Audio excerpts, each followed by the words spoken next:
Hi everyone, I'm Sam. Let's play some daily games. Today is October 17th, 2025, Friday, and we'll start first with Wordle number 1581. As you can see, I'm back home.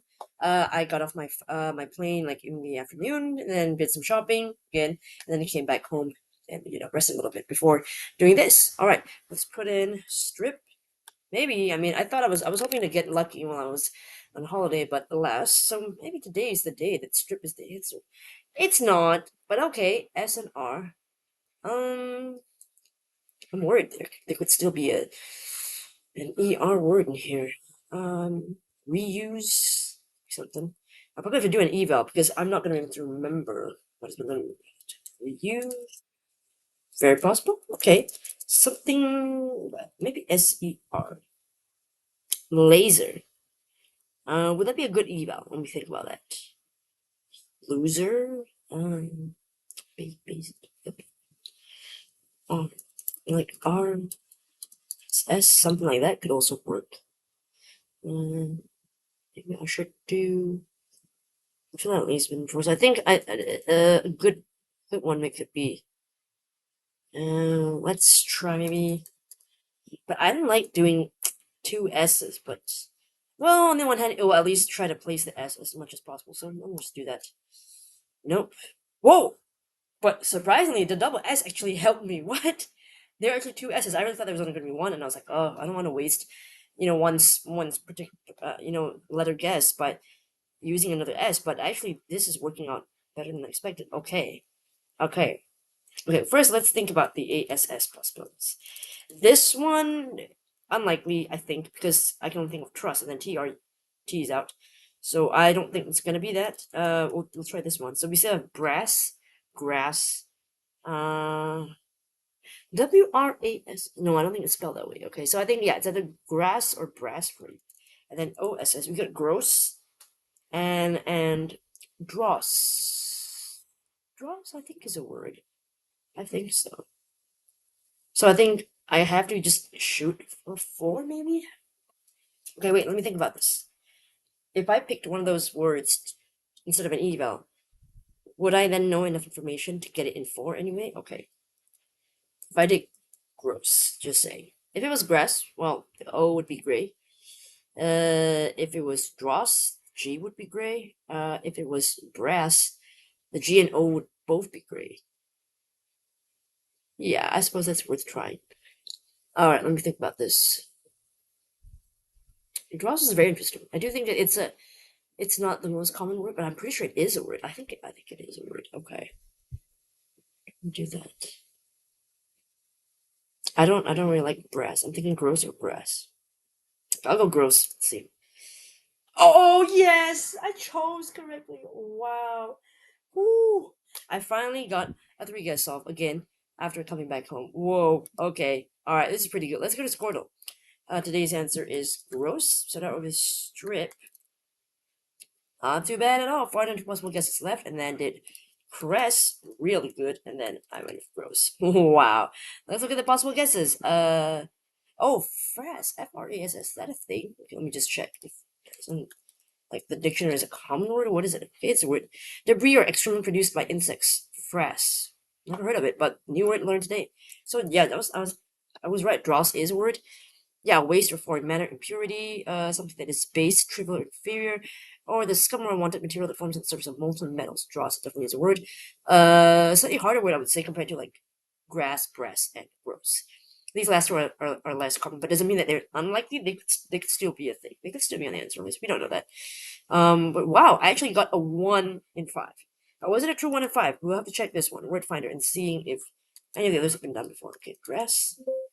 Oh, grass is still okay. Grass is still possible. Grasp is done though. Curious, people. Grass is still possible. Okay, and then we let's try brass. Nope, brass was done on September 12th, 2024. Okay, what dross? Nope. Frass? Nope. Frass is definitely a tough one. Dross not as tough. I would rank it as grass being the easiest, the most common, then dross, then frass. So those three in that danger order. Possibilities here. Yeah. But, huh. I got really lucky. Scarter would have done it in 5, so me getting it in 3 is extremely lucky. Wow, I'm so glad I chose it. Even though grass was equally possible, I thought that maybe it might have been done before. So let's just do gross. Yeah, for once the less, the not so nice answer gross was it, it was the wordle. Alright, let's move on to connections. Okay. Right, we're playing connections number 859. Let's go. Today's 16 words are Tom Thumb, magnet, clicker, jack, postcard, heat index, wind chill, laser pointer, keyring, chicken little, thumbelina, figurine, slides, Beaufort scale, projector, and dew point. I definitely think it's gonna be a finger related one with these at the end, but I don't want to put in just yet, so let's just consider it. Index, little, pointer. Okay, with that. Of course, that also is a key ring finger, right? Ring, thumb, index, little pointer. Okay. So maybe not just yet, because 5 possible. Okay. Um, a clicker, slides, projector, laser pointer. Right. These are things you need for presentation. Okay, that's one. And then I think thumb, ring, index, little, like the second group with the fingers at the end. I believe so. Okay. Wind chill.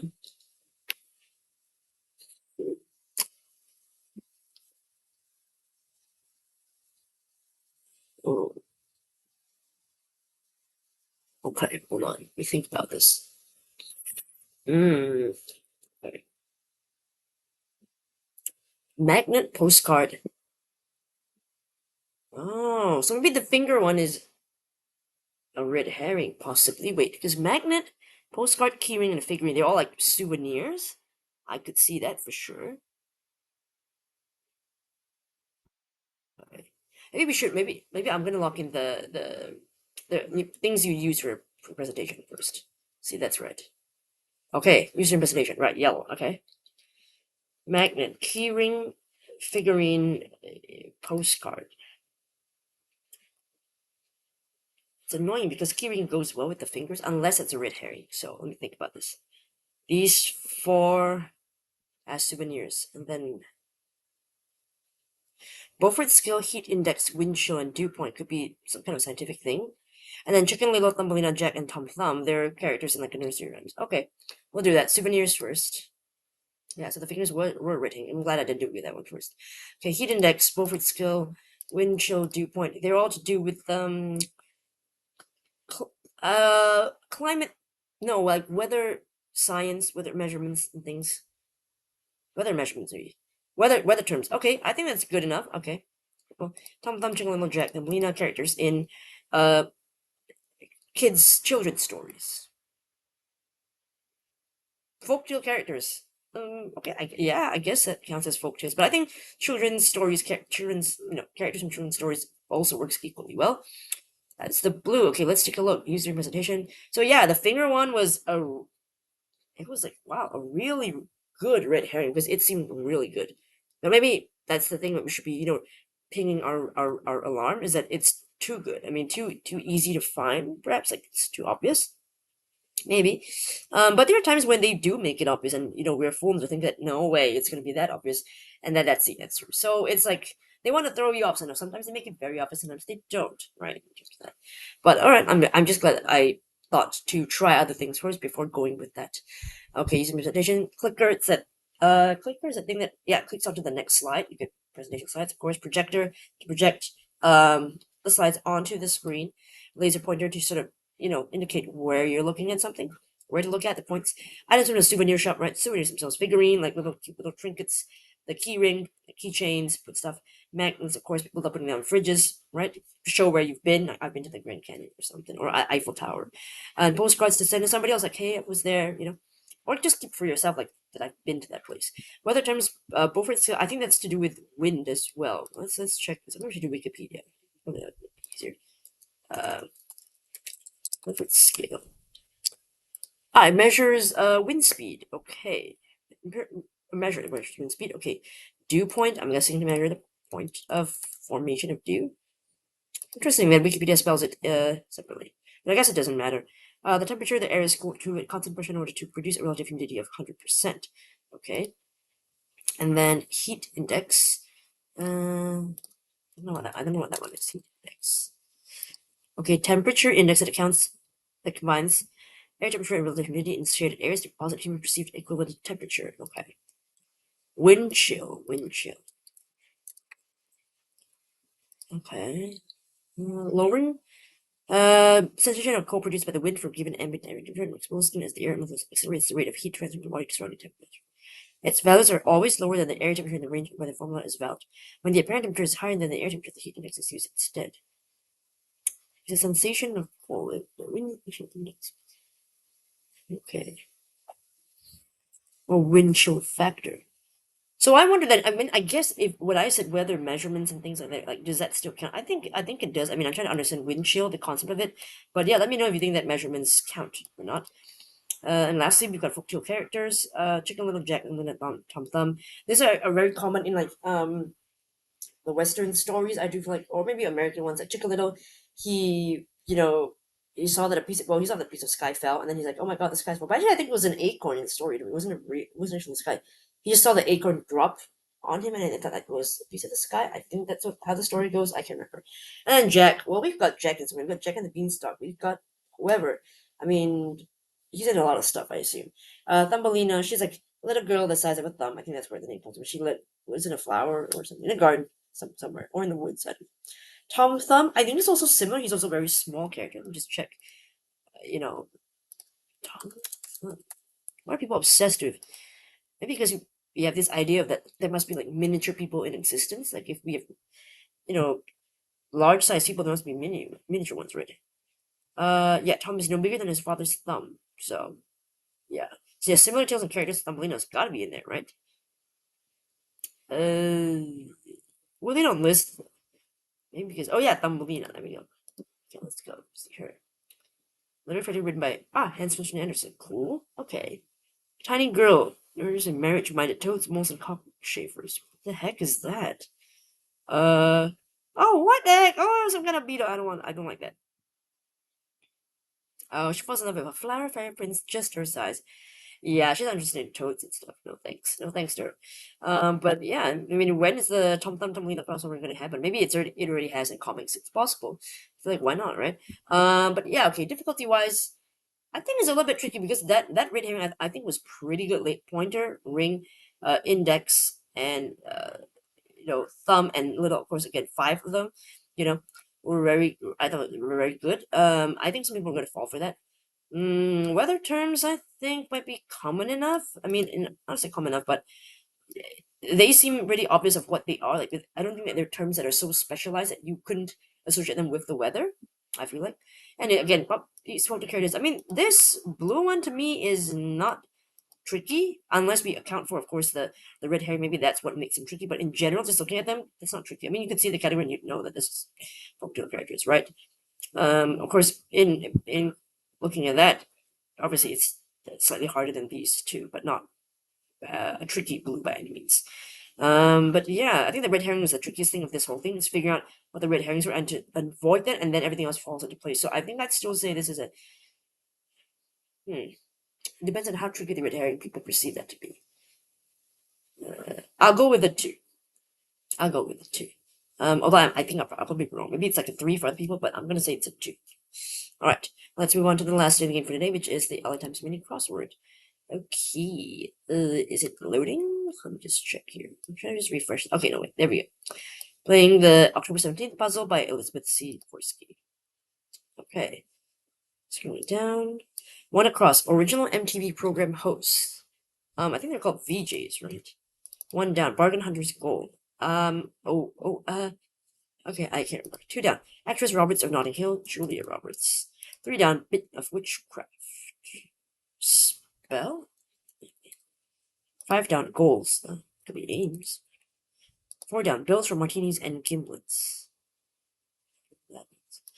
4 across, Hosiery Shade. I don't think my name's is right then. That looks weird. Let's take that out. 6 across, Kaddish poet Ginsberg. Don't know. 7 across. Construct as a cottage. Build. Okay. Builds regimes and cubits. Tabs. Okay. 8 across. Elite Navy group SEALs. Okay. Looking for value. And this is taupe, right? Okay. Okay. Goals. Ends. All right, there we go. 53 seconds. All right. Let's take a closer look at the clues. 1 across. Original MTV program hosts. I remember like when I used to watch MTV, but this is MTV Asia, right? Not really the American one because we don't see the Asian DJs, VJs I should say, video jockeys because they would show the music videos. So they're called video jockeys as opposed to like DJs, sure, who are disc jockeys. One down, bargain hunters score. They're always looking for value, like the most value they can get, the bang for their buck. 2 down, actress Robinson Notting Hill. Very classic romantic movie. I don't know if it's considered a rom-com. Is there a comedy about it? It might be. But Julia Roberts, of course, famous for rom-coms back then, although she's, I think, venturing into other like dramas recently. But she also done dramas back then as well. But she was, I think, most famous for rom-coms. Although Erin Brockovich is not a rom-com. But, we're done. Bit of witchcraft. Part of witchcraft, I guess. Is that what I mean by bit? So I just put spell because that's to be part of witchcraft. Spell. 5 down, goals, right? Your ends. What are you doing to reach your ends? 4 down, bills for martinis and gimlets. Right in the bar, you've got your like bar tab, your drinking tab, right? So you like to pay for next time. 4 across, hosiery shade. I don't know what hosiery is exactly. What is that? Is it like the stockings or something like that? What is that? Hose sense 1A. Okay, let's see. What that one? I think like pantyhose, right? 1A. Yeah, cloth like covering that sometimes covers the foot. Right, yeah, pantyhose, stocking, that kind of thing. So there's a color. Oh, taupe is one of the colors. Is that it? Taupe. Oh, let's see what it looks like. Okay. It's kind of like red. Yeah, I've seen stockings that color. Okay. 6 across, Kaddish poet Ginsberg. Allen Ginsberg. I don't know. Oh, Irwin Allen Ginsberg is an American poet and writer, as a student at Columbia University in the 1940s, began friendships with Vincent Carr, William S. Burroughs, and Jack Kerouac, forming the core of the Beat generation. Oh, okay.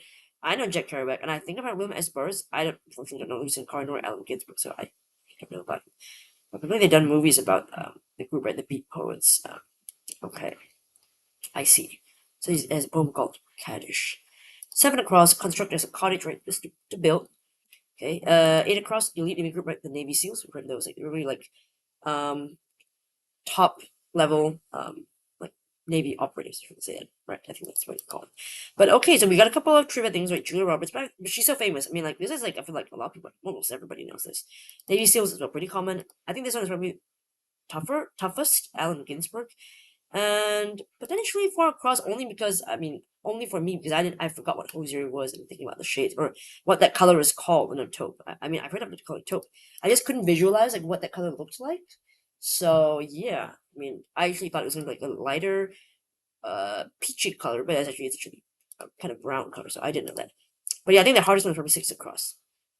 And I don't think famous enough to be part of the Beat Poets, but um uh I don't think a lot of people do know it. If they're not into that kind of like literature poetry scene, might not know that kind of history, so that would be probably tough. But overall, still pretty decent. Not too hard, I don't think. All right, let me know in the comments how you did for today's Wordle connections and Alzheimer's mini crossword. Thanks so much for watching, and hopefully I'll see you in the next video. And of course, yes, I will get to the comments tomorrow. Thank you so much for being patient with me as I resume. Okay, bonus videos resume tomorrow, and replying to comments as well. I'm gonna get through all of them, and then you'll hear from me. So I hope your notifications do not go too crazy with me replying to everybody at the same time. But yes, thank you so much for watching me while I'm on my break. I will definitely be doing things differently for my year-end trip for Christmas. Probably record the videos in advance and then re-record if I need to where puzzles may have changed. Of course, I'll have to check, but if it remains the same, then they will be scheduled and published, and you'll get at least properly recorded videos and